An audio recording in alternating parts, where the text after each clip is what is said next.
Look at this. How are they launching updates so fast? They have fewer people than us. I don't get it. We're putting in more hours than them, yet they keep delivering faster. They're deploying every week, but we're stuck on the same bug for days. Why are we so slow? Wait a minute.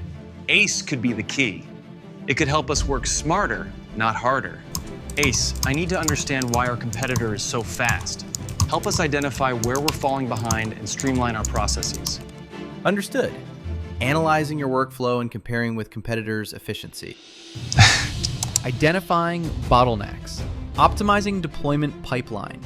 Automating code testing. Bottlenecks identified. Automating code testing and streamlining deployment processes. This is it. ACE is optimizing everything for us. We can deliver faster and with less effort.